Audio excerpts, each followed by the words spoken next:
The massive command ship of the Xelthor Empire hung in space like a dark mountain. Admiral Vaxthar stood at its viewing window, his 4 eyes fixed on the blue-green planet below. Earth, as the locals called it. Another primitive world to add to their ever-growing empire. Such a backward species, he muttered, his scaled fingers tapping against the reinforced glass. They haven't even colonized their own moon properly. Behind him, his intelligence officer cleared her throat. Sir, we have analyzed their global communication networks. They call themselves humans. Their technology is interesting. Interesting. Vaxthar turned, his ceremonial armor gleaming under the ship's lights. They still use combustion engines. Their space vessels can barely reach their own system's edge. What could possibly be interesting about them? The intelligence officer, Zelra, brought up a holographic display. Their military development is unusual, sir. Most species focus on space superiority first. The humans, they focused on ground combat, cyber warfare, and something they call guerrilla tactics. Vaxthar waved his hand dismissively. It doesn't matter.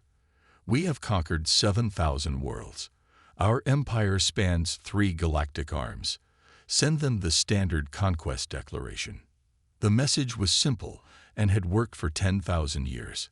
Submit to the Xelthor Empire or face extinction. No species had ever successfully resisted. Many tried, of course, but all eventually knelt before the Empire's might.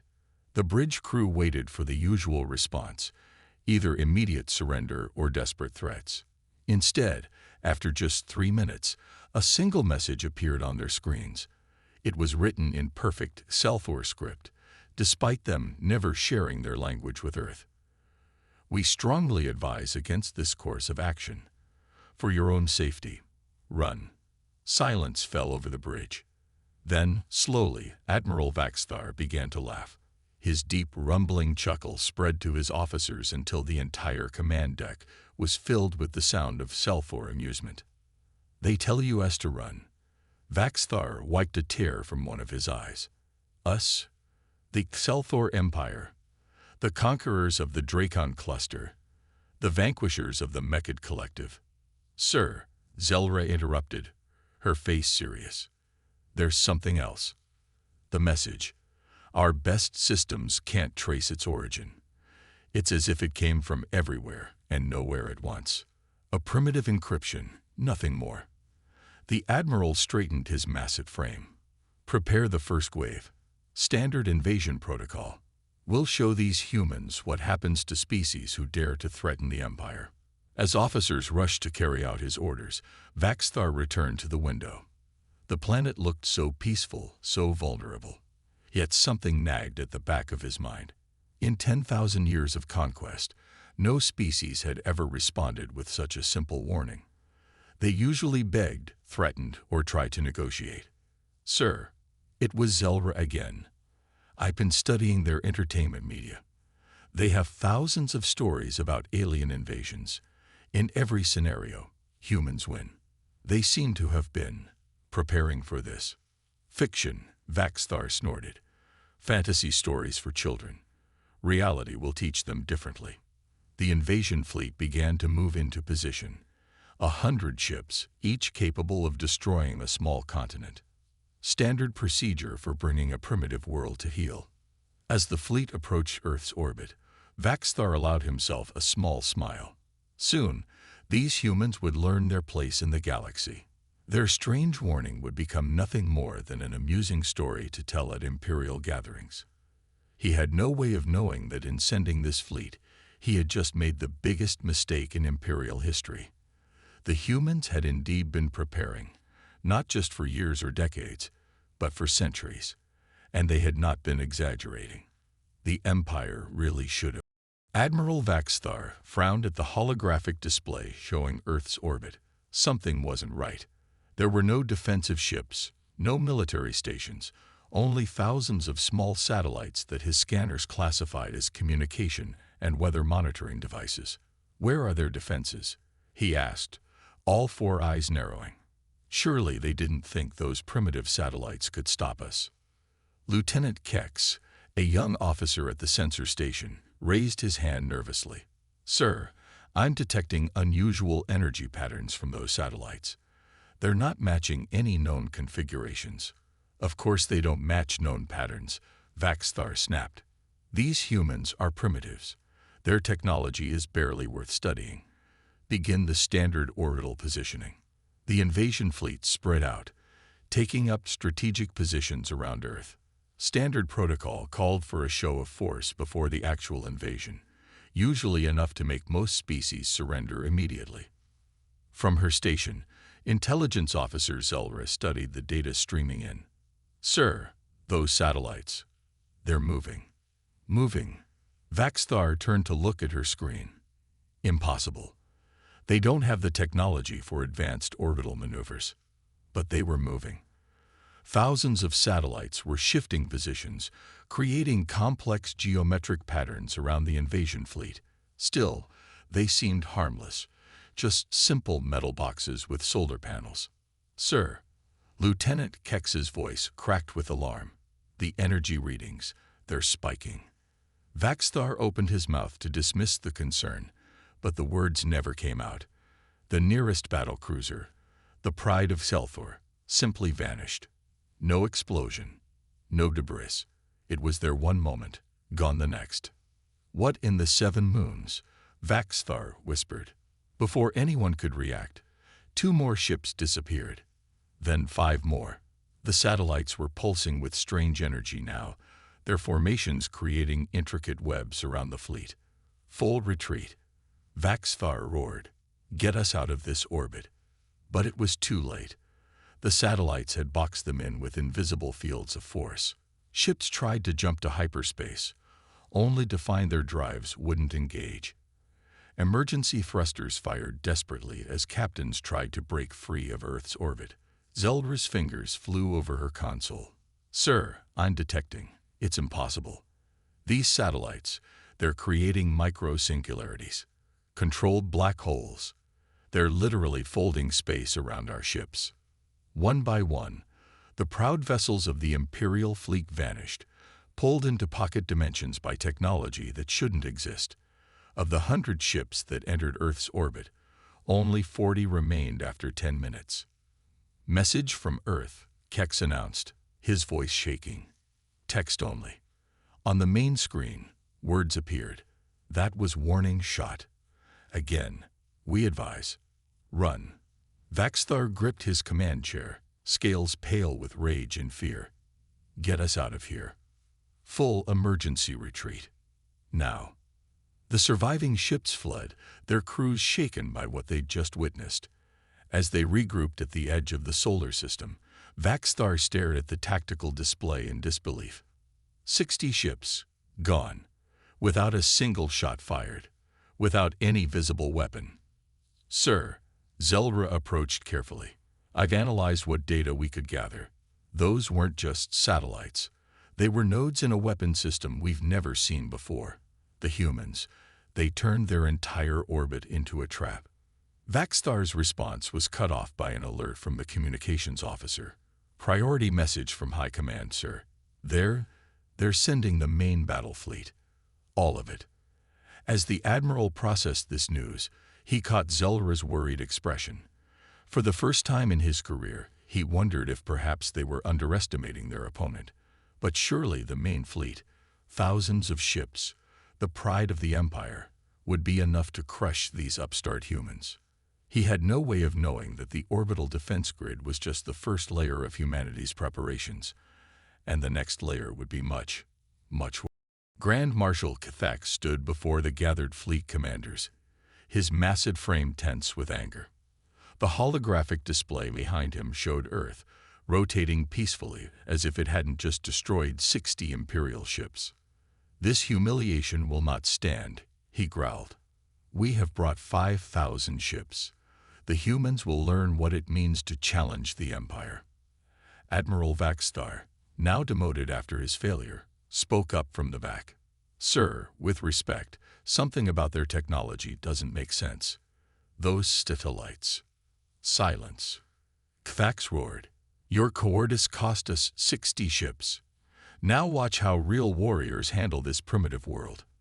The massive Imperial fleet emerged from hyperspace near Earth's moon. This time, they were ready for the orbital defense grid. Hundreds of ships fired simultaneously, their energy weapons turning the satellites into clouds of molten debris. Thax smiled triumphantly. See, their greatest weapon, destroyed in seconds. Now, scan the surface for military targets. The scan results made no sense. The great cities were empty. No life signs in the major population centers. Instead, their sensors detected vast networks of underground structures, too deep and too well shielded to analyze properly. "Sir," a sensor operator called out, "we're detecting movement. The humans, they're all underground, in massive shelter complexes, but the surface." On the tactical display, thousands of dots appeared. Small buildings, scattered across Earth's continents, began showing signs of activity. They looked like primitive military bases, the kind of facilities a species might have used before discovering space travel. "They're mocking us," K'Thax snarled, "hiding underground while leaving dummy targets on the surface. Begin the bombardment. Level everything." The fleet opened fire. Energy beams and plasma torpedoes rained down on Earth's surface. The small military installations were vaporized instantly. But something was wrong. There was no panic, no desperate messages, no attempts to surrender. "Sir," the sensor operator's voice cracked with alarm. "Those weren't dummy targets. They were drone hubs." From the ashes of each destroyed base, swarms of tiny machines rose into the sky. Millions of them, each no bigger than an Imperial fighter's cockpit, but moving with impossible speed and precision. "Laughable," K'Thax said. "What can these toys do against?" His words were cut short as the first swarm reached the fleet. The tiny drones passed straight through their shields, as if they didn't exist. Where they touched Imperial ships, the metal simply disappeared. "They're using nanites," Vaxthar shouted. "Molecular disassembly weapons." Ship after ship began falling apart, their hulls being consumed by the microscopic machines. Crews frantically tried to fight back, but their weapons passed harmlessly through the drone swarms. "Impossible," K'Thax whispered, watching his mighty fleet being eaten alive by what looked like clouds of silver dust.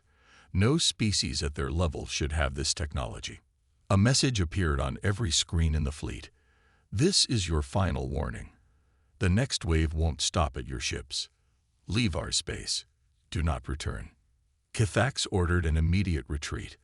Of the 5,000 ships that arrived, only 3,000 managed to escape. The rest were reduced to their component atoms, scattered in Earth's orbit. Later, in the emergency council meeting, Vaxthar addressed the shocked Imperial leaders. "The humans, they've been preparing for this.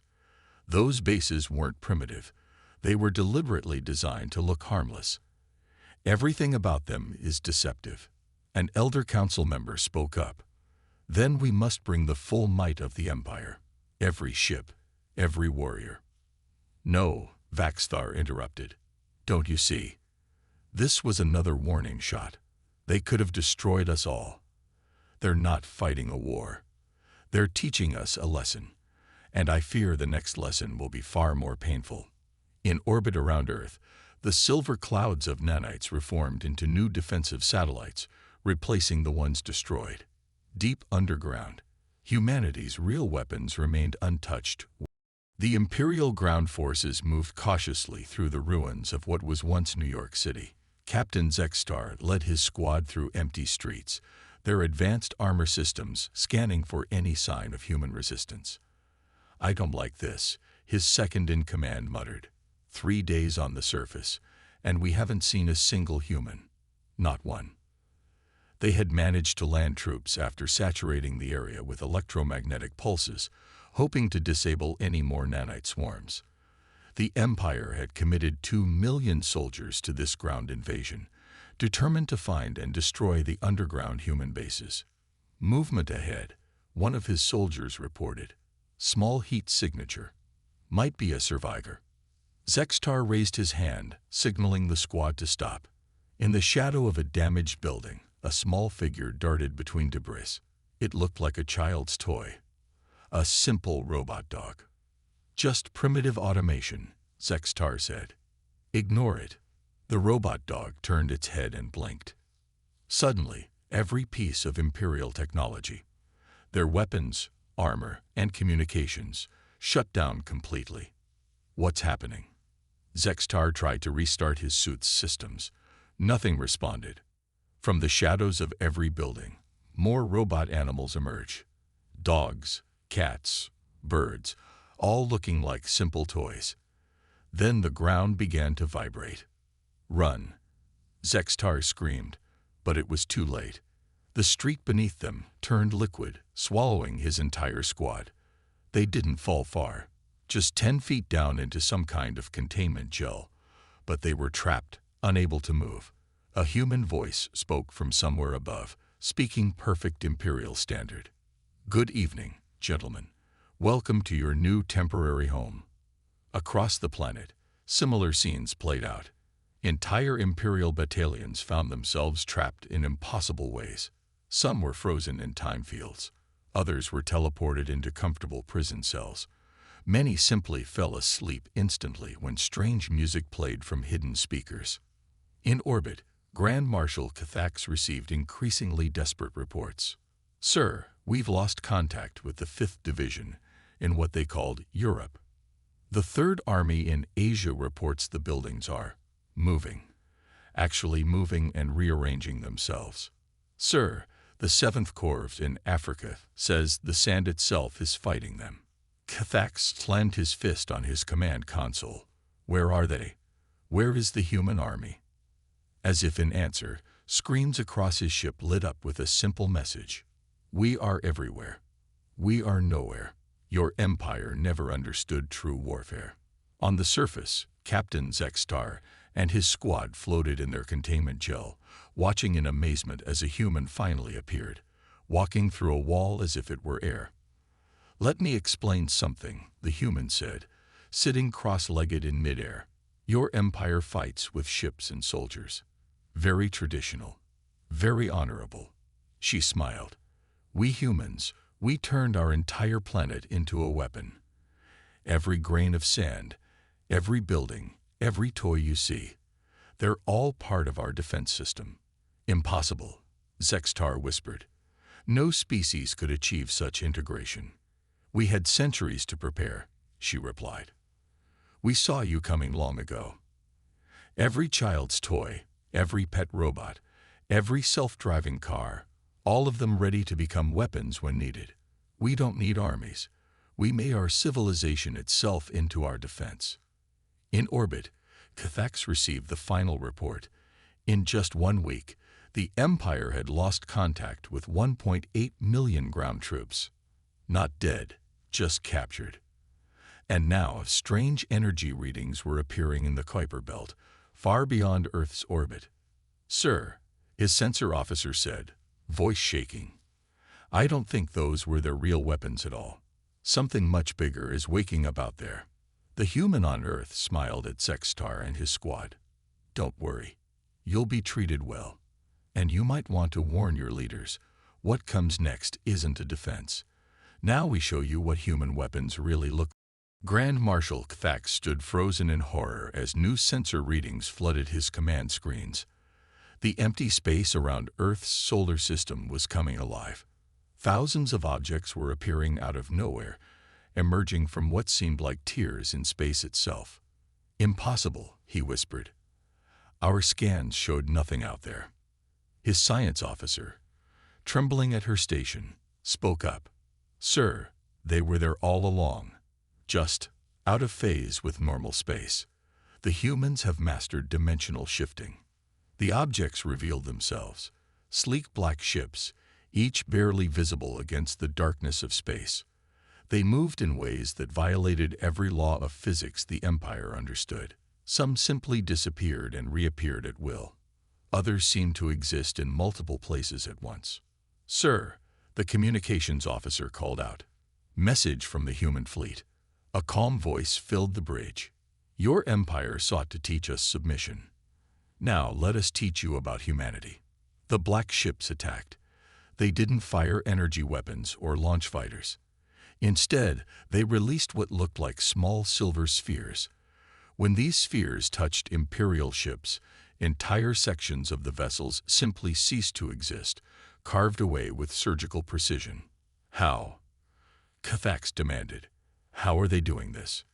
An answer came from an unexpected source, one of their captured scientists, broadcasting on all frequencies.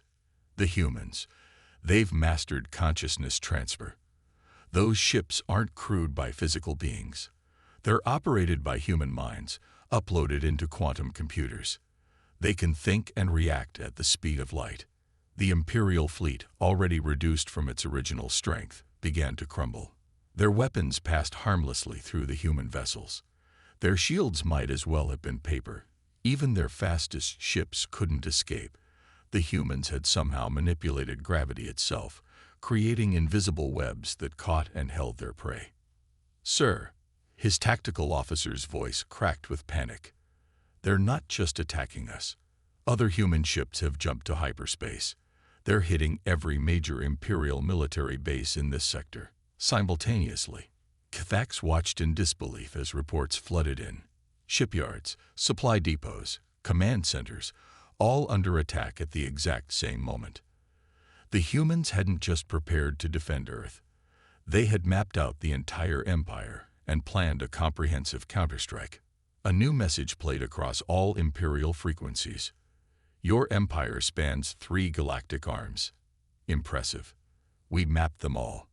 Tag your key military installations, created backdoors in your computer systems, all while you thought we were just a primitive species confined to one world. On his command screen, Cathax watched a human ship phase through the hull of an Imperial dreadnought like a ghost.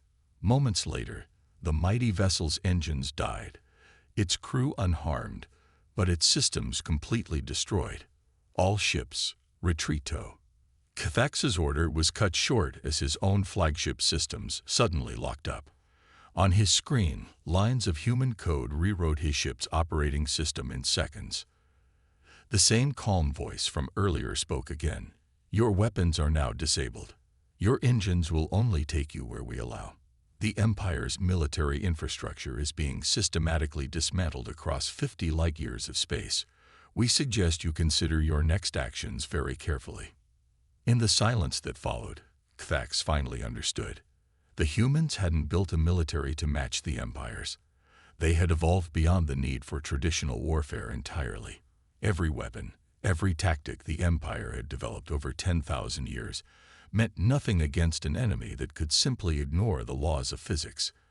As his ship drifted powerless in space, Cathax received one final message, this time in text. The Empire taught worlds to kneel. We will teach the Empire something far more important, humility. Your next lesson begins. The Imperial High Council gathered in their secret bunker deep beneath the Empire's throne world. 12 ancient generals and admirals, their scales dull with age and worry, sat around a holographic display showing their rapidly shrinking territory. Supreme Commander Valfor, the Empire's oldest living warrior, spoke first. In 3 days, the humans have disabled 40% of our military capability, without firing a single shot that actually killed anyone. Then we used the planet killers, General Mexcar snarled, pounding his armored fist on the table. If we can't have Earth, no one will. The council members nodded in agreement. The planet killers were their ultimate weapons, massive ships capable of destroying entire worlds. They had only been used twice in Imperial history, and both times had ended wars instantly. Launch all 7, Valfor commanded. End this humiliation. The planet killer fleet emerged from hyperspace near Earth, their massive forms darkening the space around them. Each ship was the size of a small moon, bristling with weapons that could crack a planet's core. Imperial crews watched with savage satisfaction as their supreme weapons charged up. The first blast fired, a beam of pure destruction that could shatter continents. It passed straight through Earth. What? Valthor stared at the display in his bunker. Fire again. All 7 planet killers fired simultaneously. Their beams passed through Earth like it was a ghost, hitting nothing but empty space. A new hologram appeared in the council chamber. It showed a human woman, dressed in simple clothes, sitting in what looked like a garden. "Did you really think," she asked gently, "that we left our actual planet where you could find it?" The council members watched in shocked silence as the Earth they had been attacking flickered and vanished, revealing itself to be nothing more than an enormous holographic projection. "A decoy," Valthor whispered. "All this time?" "Of course," the human replied. "We moved our planet to a safe location centuries ago, when we first detected your empire's expansion. The Earth you were fighting was a trap, designed to teach you about human ingenuity." Alarms began blaring throughout the Imperial Command Center. On every screen, reports poured in of human ships appearing inside their most secure facilities. Not attacking, just appearing, proving they could reach anywhere. "Impossible," Mexcar shouted. "No species can move an entire planet. No one can teleport through our shields." The human smiled. "Your empire thinks too small. You conquer. You dominate. But humans, we solve problems. Moving a planet was just an engineering challenge. Your shields, just an obstacle to overcome." Supreme Commander Valthor, 10,000 years of military experience weighing on his shoulders, finally asked the question they had all been avoiding. "What do you want?" "Want?" The human looked genuinely surprised. "We don't want your territory. We don't want revenge. We want what we've always wanted, to teach you a better way." As she spoke, the council members noticed something strange. Their weapons weren't just disabled. They were changing, transforming into something new. "Your planet killers are now terraforming ships," the human explained.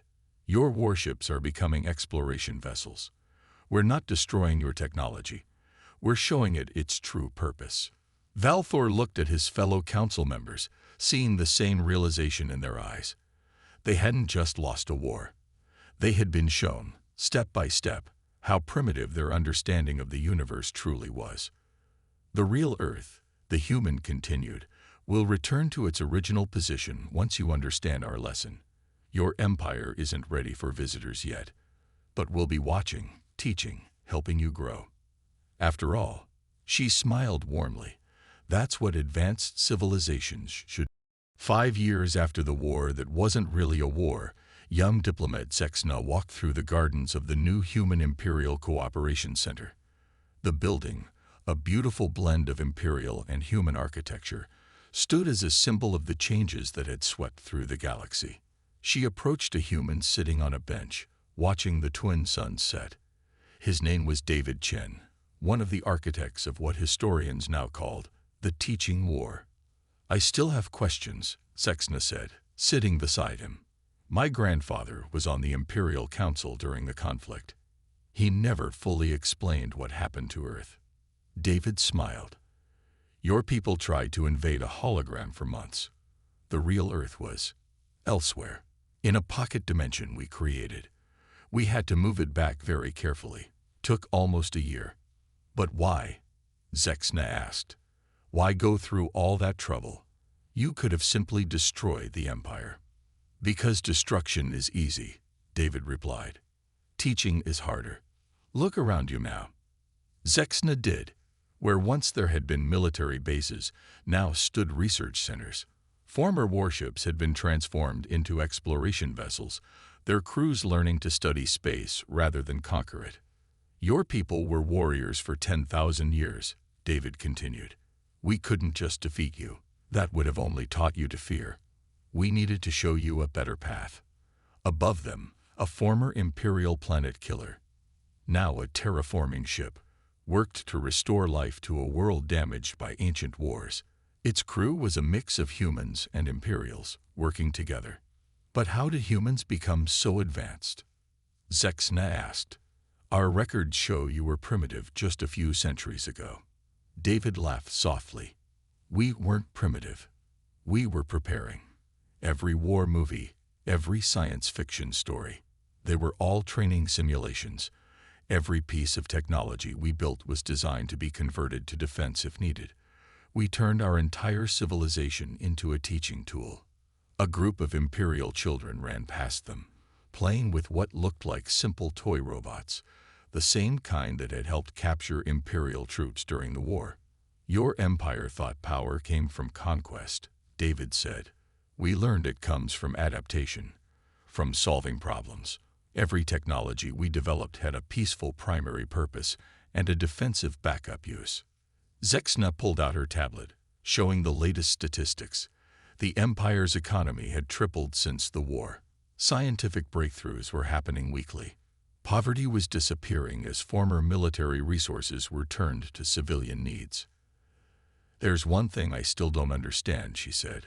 Why did you warn us to run? Why give the Empire a chance to avoid conflict?